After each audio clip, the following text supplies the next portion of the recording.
70년대 미국의 좀 분위기를 좀 봐야 되는데 사실 당시 그 미국 시민들이 굉장히 전쟁에 대해서 엄청난 스트레스를 좀 받고 있었어요. 2차 세계대전, 뭐 태평양 전쟁 끝나고 나서 6.25 전쟁, 한국 전쟁 끝나고 나서 베트남 전쟁까지 아, 맞네.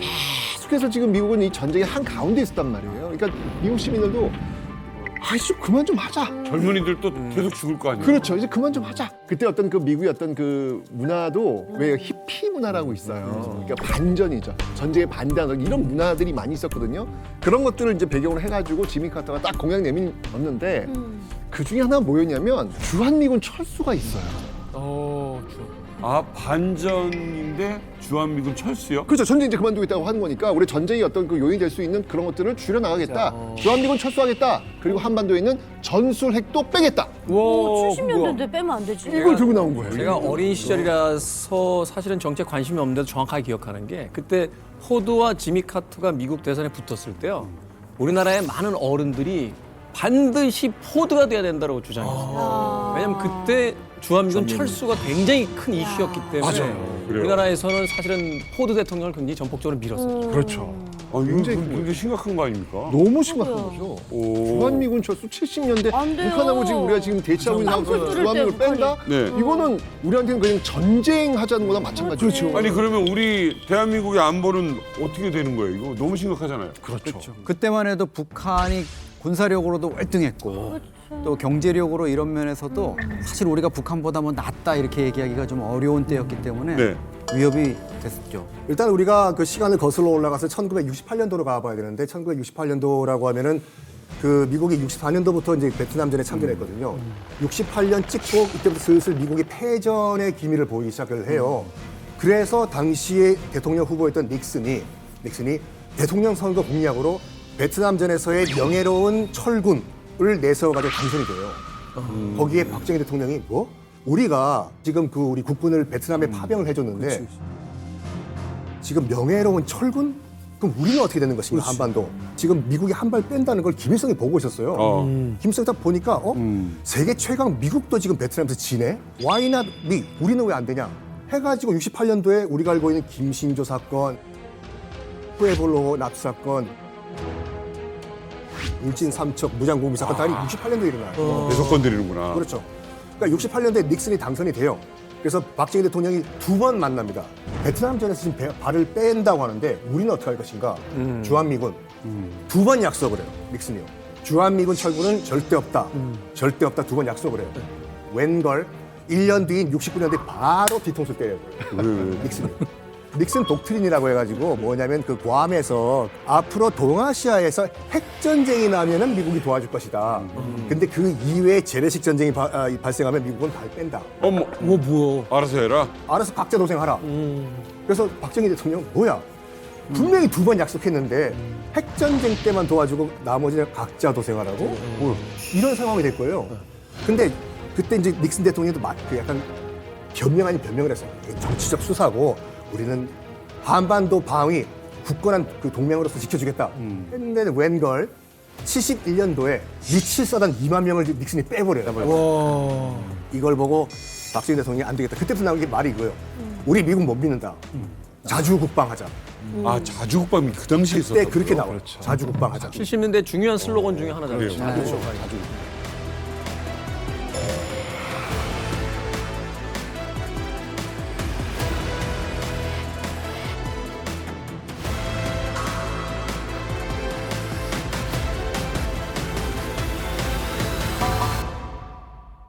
그런데 이제 카터가 등장한 다음에 무슨 말 하냐면 아예 주한미군을 싹 다 빼버린다는 얘기예요. 그리고 전술 핵무기도 빼버리겠다. 아, 그 당시에는 또 북한도 국력이 셀 때였잖아요. 닉슨은 명함도 못 내밀 정도로 카터는 아예 지상군을 싹 다 빼버리고 핵무기도 다 빼버리겠다. 이야. 대한민국 알아서 하라.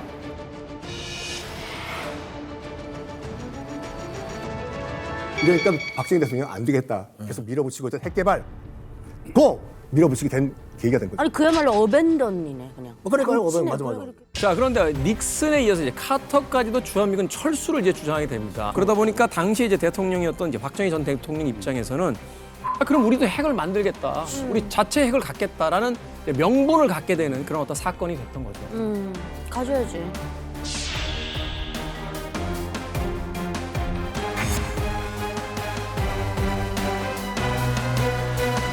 궁금한 게 이거야. 그 당시에 우리 뭐 새마을 운동하고 저 그때 기억나는 게 뭐 논 그 똑바로 돼 있는 것도 없어가지고 그거 일자로 피자하고 있었고 양수기 만들고 무슨 자동 펌프 있을 때인데 우리가 무슨 핵무기를 어떻게 만들어? 누가 있어야 될 거 아니에요? 국내에는 이 핵과학자들이 없었습니다. 하지만 그때 당시에도 이른바 이제 서울대학교를 나와서 해외로 유학 간 우리나라의 어떤 과학 석학들이 있었어요. 대표적인 이제 물리학자가 이휘소 박사라고 있었어요. 아 유명하시죠. 한국의 오펜하이머예요, 별명이.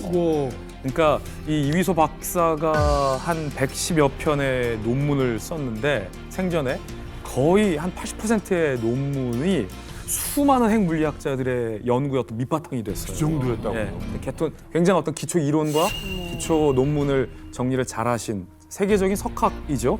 박정희 전 대통령이 당시에 핵 개발을 하려면 이휘소 박사가 필요한 거예요. 결과적으로 보면 박정희 정권의 러브콜을 이휘소 박사가 결론적으로 거절해요. 핵 개발 러브콜에 응하지 않는데 이휘소 박사가 갑자기 돌연 미국 고속도로에서 가족들을 태운 채 차를 운전하고 가다가 당시에 어떤 과학 감정 기록을 보면 55마일 규정 속도로 이휘소 박사가 가고 있었는데 갑자기 맞은편에서 큰 대형 트레일러가 타이어가 펑 펑크가 나더니 중앙 가드레일 있잖아요. 그거를 타고 넘어와서 이휘소 박사의 차량을 덮쳤는데 운전석에 탔던 이휘소 박사만 사망을 하고 가족들은 경미한 부상으로 살아남았어요. 그래서 그때 당시에 이휘소 박사의 죽음에 굉장히 의문을 제기하는 목소리가 사실은 그 뒤로 수십 년간 이어져 왔거든요. 그걸 각색한 소설이 김진명 씨가 쓴 무궁화 꽃이 피었습니다라는 소설이에요. 소설에서는 김진명 씨가 이걸 어떻게 각색하냐면 핵 개발에 눈치를 챈 미국의 헌터리 같은 정보요원들이 사고를 가장한 계획적인 암살을 고속도로에서 이휘소 박사를 향해서 했다라고 소설이 돼 있어서 안 그래도 의문이 제기돼 온 터에 데이트를 친 무궁화 꽃이 피었습니다를 보고 사람들이 맞잖아! 이휘소 암살했잖아! 라고 더 음모론이 펴졌는데 헷갈렸어요. 커졌는데 중요한 건 국내 연구진이 예. 그 사고가 난 장소에서 계속 시뮬레이션 실험을 해봤어요. 그런데 결정적으로 대형 트레일러에 달려오는 추진력 속도와 이휘소 박사의 속도를 시뮬레이션 해봤을 때 타이어를 똑같은 장소에서 펌프냈을 때 의도적으로 딱 이휘소 차량을 인위적으로 덮칠 수 없다라고 과학적인 결론이 나서 사실은 국내의 어떤 정설은 암살론은 음모론에 불과하다라는 게 입증이 됐죠. 근데 지금 그 쓰신 그 소설가 분께서 이제 미국 고속도로 시스템 잘 이해를 못 하세요. 그러니까 우리 같이 경부고속도로 같이 바로 중앙 분리대가 있고 바로 상하행선이 있는 게 아니라 상행선과 하행선 사이에 잔디밭이 굉장히 넓어요, 이게요. 탐사팀에서 연구 시뮬레이션 한 게 그거거든요.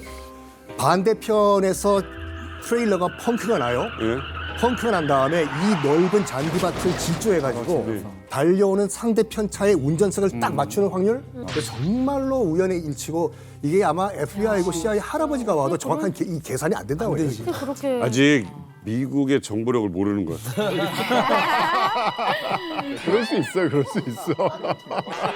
그럼에도 불구하고 소문은 좀 있었던 것 같아요. 그러다 보니까 어떤 게 있었냐면 당시에 이제 자연지진이 있었거든요. 홍성에서 5.2, 진도 5.2. 맞아요. 우리나라 같은 경우는 사실 5.2면 굉장히 큰 지진이잖아요. 많이 무너졌어요. 그다음에 그게 또 한 번이 있었거든요. 그래서 그때마다 이제 소문이 나도는 게 핵실험 우리 했어. 또 이런 식의 또 음모론이 나돌았죠. 과학자 한 명에 대한 음모론은 뭐 그렇게 이해를 할 수 있겠습니다만 이제 저는 상식적으로 잘 납득이 안 가는 게 뭐냐면 1970년대면 우리나라 군대의 개인 화기조차도 우리가 자체 생산이 이렇게 용이하지가 않았던 시절이에요. 맞아요. 네, 뭐 이렇게 생각을 하던 시절인데 그런데 핵 개발을 한다? 이게 가능한 일이었습니까? 사실은 이제 그냥 이거는 그냥 소망이죠, 희망이죠, 꿈이죠. 그러니까 내부적으로는 사실은 불가능한 일이었고요. 이때 외부적으로 이걸 도와주겠다는 나라가 있었습니다. 그 한 나라가 바로 프랑스예요. 프랑스. 프랑스요? 프랑스가요? 갑자기 여기서 갑자기 프랑스 등장합니다. 왜 갑자기 프랑스요? 프랑스도 미국하고 굉장히 이 핵 개발 때문에 으르렁 하고 있는 상황이었어요. 그때 그 드골 대통령이 뭐라고 얘기하냐면 미국이 파리를 위해서 뉴욕을 포기할 수 있을까? 라는 이야기를 하는 유명한 거야. 말이 네. 만약에 미국 사람들이 우리 파리를 구하기 위해서 자신의 뉴욕을 버릴 수 있겠냐는 거예요. 그건 불가능하다는 얘기잖아요. 미국이 아무리 핵 우산을 씌워준다고 해도 결정적 순간에는 안 도와줄 수 있는 거 아니냐. 우리가 생존하기 위해서는 우리가 스스로 방어해야 된다. 핵무기 우리도 중요한 만들겠다. 얘기다. 라고 이야기를 하는 거예요. 그래서 만들었죠. 결국은 성공을 해요. 이걸 이제 박정희 대통령이 본 거예요. 뭐야, 그럼 프랑스한테 도움 한번 요청해볼까? 프랑스가 오케이를 해줍니다. 해줘요. 와. 오케이를 해준 거예요. 핵개발 성공했을까요? 오, 이거는 충분히 될 것 같은데요? 자, 그런데 여기에 다시 이제 미국이 개입해서. 가만히 있지 않겠죠. 이런 상황에서도 미국이 가만히 있을 나라가 아니잖아요. 근데 왜요? 왜? 계속해서 이제 압박을 하면서 예. 결국은 프랑스와 한국의 이 계약을 파기시키도록 합니다. 미국은 그 꼴은 못 보는구나. 아유, 야, 있을 수 파리, 없는 일이죠. 프랑스가 지금 이러는 것까지 모르겠지만. 그렇죠. 야, 파리 너 정신 차려, 프랑스. 한국까지 도와줘, 니들이? 그렇죠. 근데 이 문제가 왜 미국에서는 참 골치 아픈 일이었냐면은 제 생각은 자 하나 한국이 핵을 가지면 일본이 움직입니다. 그럼 일본도 가져야 돼요. 그럼 둘째 일본이 움직인다면은 그러면 대만도 움직이겠죠. 자 그러다 보면 셋째 마지막으로 그러면은 아시아 전체가 핵 도미노로 빠지는 거죠. 베트남도. 그렇기 때문에 참 아주 골치 아픈 문제였어요. 말씀을 좀 드리면 예. 이렇게 되는 거예요. 지금 그래가지고 결국은 프랑스와 한국의 어떤 그 계약을 파기시켰잖아요, 미국이. 이러면서 계속 압박을 하는 거예요. 결국은 1975년에 박정희 정부를 통해 가지고 NPT, 그러니까 핵 확산 금지 조약 여기에 가입을 시키는 거예요. 당시에도 있었고. 그럼요, 여기 가입시키는 거예요. 가입을 딱 시키고 나서 이제 우리한테 얘기를 하는 거죠. 대신 그러면 원자력 기술을 좀 줄게.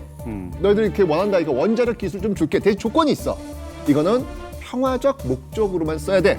자, 협정 맺자. 한미 원전 협정을 그래서 체결하게 되는 거예요. 그러니까 이게 무슨 말이냐면 너희들을 내가 통제하겠다는 거예요. 미국이 통제하겠다는 얘기예요. 너희들은 핵 개발 안 된다는 이야기예요. 꽁꽁 묶어놓게 된 것이죠. 와, 이거 되게 묘하다. 그러니까 니네 콩은 줄 텐데 콩밥까지 괜찮은데 두부는 만들지 마. 그렇죠, 그렇죠. 뒤로 점점 순두부 만들고 뭐하고 이거 하고 있는 거야. 그렇죠. 결국은 뭐 어떡합니까? 이렇게 미국이 막 압박해 들어오는데 박정희 정부가 그러면 어쩔 수 없이 그러면 핵 개발을 포기하겠다라고 액션을 했는데 박정희 정부는 여전히 비밀리에 핵 개발을 하고 있는 거예요. 비밀리에 하고 있는 거예요. 이거를 미국이 모를 리가 없잖아요. 네. 뭐야, 얘들. 야, 너 여기 얘기 좀 해야 되겠는데? 라고 해서 이걸 단판 짓기 위해서 누가 온다? 지미 카터. 지미 카터가 오는 거예요. 우리나라에 오는 거예요. 자, 이 핵 개발을 비밀리에 추진하려는 박정희 대통령과 무슨 일이 있더라도 이거 막고 주한미국에 철수를 하려는 지미 카터의 역사적인 만남. 6월 29일입니다. 6월 29일. 지미 카터 미국 대통령이 박정희 대통령의 초청으로 우리나라를 공식 방문했습니다.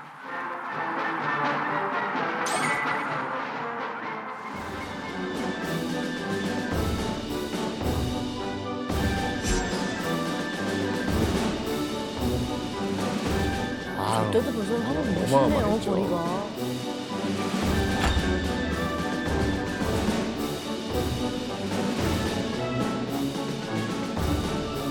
2만 명이 도는데 네. 엄청났어요. 내가 이제 학교를 딱 갔거든. 아. 근데 학교에 지붕이 날아갔어. 환영풍선 만들다가 폭발해가지고 지붕이 날아갔어.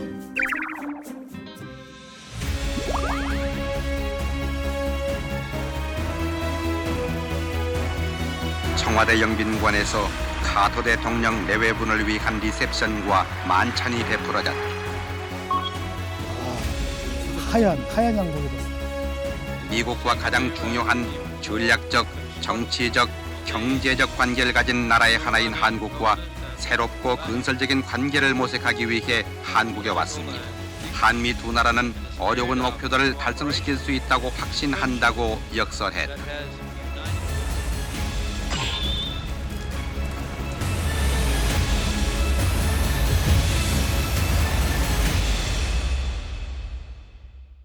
어. 1979년도. 네. 일단 저 때 뭐 박정희 대통령이나 우리 정부의 최대 목표는 어떻게 해서든지 카터의 환심을 사자. 그래서 좀 마음을 누그러뜨리자 이거였어요. 야, 그랬구나. 이어서 청와대 영빈관에서 이제 행사를 하는데 만찬 행사를 하는데 그때 음악이 조지아 온 마이 마인. 뭐 애틀란타 땅콩 농장 아저씨한테는 이게 최고의 자기 고향 노래를 이거 재즈를 들려주니까 카터 대통령이 뭐 그날 이제 어마어마하게 이렇게 흐뭇한 이런 분위기가 연출됐죠. 네, 아니 근데 그 영상을 보니까 아니 내가 그 푸틴 형님 환영식 했을 때에 비해서는 뭐 굉장히 소박한 거 아닙니까? 저였으면은 그 환영곡 한 곡 좀 그냥 멋지게 하나 만들어 드립니다. 지미 대통령이 한국 왔으니까 지미와 어린 한국인데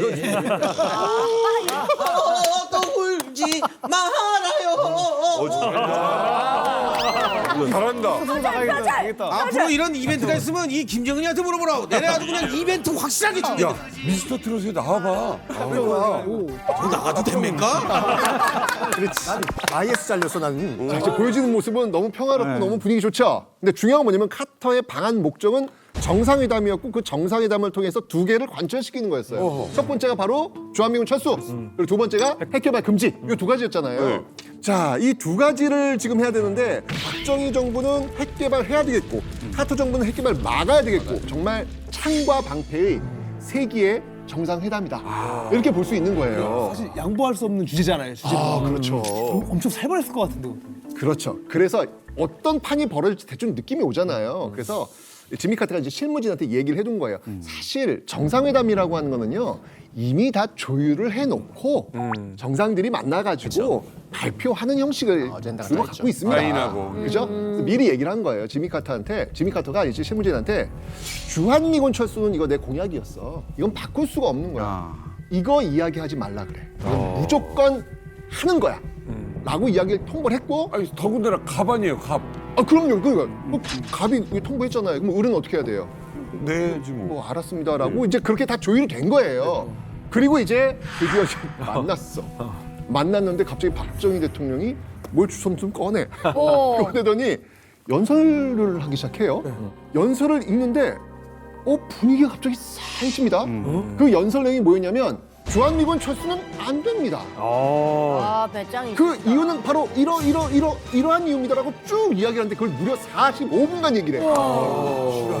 옆에 딱 카터 두고. 거의 강의네요, 강의. 그렇죠, 그렇죠. 그러니까 이거 미리 사실은 얘기해 줄 수도 있는 거였고. 그럼요. 허리로 줘도 되는 건데. 이때 지미 카터의 표정을 보시면 놀라운 표정이 나옵니다. 뭐냐면 이 턱 근육이 실룩실룩돼요. 이 턱 근육이 실룩실룩될 땐 어때냐면 화나서. 지미 카터의 버릇인데 뭔가 굉장히 불편할 때, 굉장히 긴장될 때는 이 턱 근육이 이렇게 올라간대요. 그게 지금 이제 보여지고 있는 거예요. 감정 추스름이 안 되고 있는 거예요. 근데 이때 박정희 대통령도 역시 자기만의 버릇이 있어요. 아마 박정희 대통령 영상을 보시면 알겠지만 뭔가 굉장히 중요한 이야기를 할 때 굉장한 긴장감 속에서 뭘 하냐면 임자 이거 칙살 탁탁 치는 이 습관이 있어요. 이런 게. 근데 박정희 대통령도 연설하면서 이러면서 얘기를 하는 거예요. 그러니까 둘이 지금 굉장히 긴장감 속에서 지금 누군 얘기를 하고 누군 듣고 있는 거예요. 나도 긴장돼. 자, 이게 딱 끝나니까 지미 카터가 지금 뭉그락부르락 했겠죠. 근데 대놓고 이야기는 할 수 없잖아요. 그래서 우리 옆방 가서 좀 이야기를 좀 더 하면 안 될까요? 라고 제안을 했고 결국 옆방으로 가요. 단둘이. 이거 어떻게 군 출신끼리 맞다 했더니. 거기서 2시간 동안 대판돼. 2시간 동안 대판돼. 엄청난 말싸움을 했다고. 2시간이요? 2시간 동안. 이게 다 기록에 있습니까? 그럼요. 당시에 이제 그 미 국무장관이 이제 사이러스 벤스라고 해가지고 당시 이제 그 우리나라에도 왔어요. 와, 이거 대박이다. 그 벤스 장관 국무장관이죠. 그 회고록을 보면은 딱 카터 얼굴이 보이잖아요. 울그락불그락. 어떡하나. 아니야 다를까 말도 안 되는 회담 다 끝난 다음에 이제 그 카터 대통령이 차 타고 있던 1호차부터 또 나와요. 청와대 나오자마자 그 카터 대통령이 탔던 1호차 갑자기 스탑 하면서 뒤에 타고 있던 벤스 부르라고. 벤스 장관의 회고록에 나오는 얘기예요. 그랬더니 큰일 났다. 그래서 1호차에 타요. 탄 다음에 그 벤스 장관의 회고록에 따르면 정확하게 4분 동안 깨졌대요. 너 나 이 망신당하게 하려고 한국 불렀냐고. 그래서 주한미 대사관 관제까지 들어갔는데 이제 대사 깨질 차례야. 그렇지. 당시 대사가 라이스틴 대사였는데 대사 오라고. 줄줄이. 글라이스틴 대사가 이제 설득을 하는 거예요, 카터를요. 아. 지금 주한미군 철수는 불가능하고 시기상조지. 여러 가지 자료를 보여줬어요. 조사단에 따르면은 우리가 알고 있는 것보다 북한군의 그 위력이 훨씬 더 세다. 지금 이 상태에서 지금 주한미군 철수하면 큰일 난다라고 자료를 보여줌에도 불구하고 카터는 안 믿었대 그걸요. 나 이거 안 믿는다고. 그러면서 끝까지 마지막 이 한마디를 끝으로 입을 닫았다고요. 너희들, 당신들 나 이망신 당하게 하기 위해서 한국을 불렀지. 대사 보내놨더니 한국 편 돼가지고 완전히 그 자리에 상황을 잘 니들 다 짠 거지 이렇게. 그 자리에는 없었지만 저도 이제 외교 활동할 때 그런 VIP 분들을 이제 모시고 이제 보좌관 역할을 많이 했는데 그런 자리에서는 어마어마한 준비가 들어가요. 이게 15분 미팅이건 30분 미팅이건 몇 주, 몇 달 전부터 그거를 다 어젠다를 만드는 거죠. 만들어서 우리 딱 이렇게 대본대로 하는 거야, 대본으로. 근데 갔는데 만약에 그렇게 다른 게 나오잖아요. 그러면 카터하고 박정희 대통령이 싸웠다면은 그 밑으로도 보좌관들끼리 욕하면서 싸워요. 지금 뭐 하는 거냐. 심지어 그런 아젠다가 없든 말을 해도 선물 교환도 미리 얘기를 해놔야 돼요. 선물 교환 있을 거다. 왜냐면 우리가 깜짝 선물 주면데 이쪽에서 준비 안 했으면 이쪽에 입장 이상하게 되잖아요. 그럼 또 완전 싸우는 거예요. 그렇기 때문에 그 대사 불렀다는 거는 확실한 거야 아마. 대사 이거 엄청 먹었을 거예요. 아까 지금 했잖아요. 이게 지금 지미 카터 대통령이 1979년도 6월 달에 왔단 말이에요. 그리고 한판 대판 싸웠잖아요. 그런데 4개월 후 1979년 10월 26일 11.6 사태가 벌어지는 거예요. 박정희 대통령 시해 사건의 첫 공판이 김재규 등 8명의 피고인에 대한 군법회의에서 계속 맡게 됐습니다. 이러면서 결국 박정희 전 대통령이 돌아가시게 됩니다. 그리고 나서 우리가 잘 아는 장면이 또 연출되죠. 바로 12.12 사태. 전두환. 이 전두환이 중심이 되어가지고 쿠데타를 일으키면서 권력을 장악하잖아요. 사실 이렇게 되니까 이제 이 신군부는 정통성이 없는 거예요. 이 정통성을 어디서 확보할까? 미국 말을 좀 잘 들으면 되겠다. 근데 미국이 지금 요구한 게 뭐냐면 핵무기 지금 개발하지 말라는 거잖아요. 그래서 이제까지 만들었던 핵시설 다 부숴버리고요. 이제까지 개발했던 자료 다 폐기하고요. 사본은 다 미국에 넘깁니다. 대신 우리 좀 인정 좀 해줘 라고 해서 그 뒤에 나오는 그 미국 대통령이 이제 레이건 대통령이거든요. 레이건 대통령이 전두환을 미국에 초청해 주죠. 이렇게 서로 맞바꾸면서 결국 박정희 정부의 핵개발 프로젝트는 사라지게 됩니다. 거기다.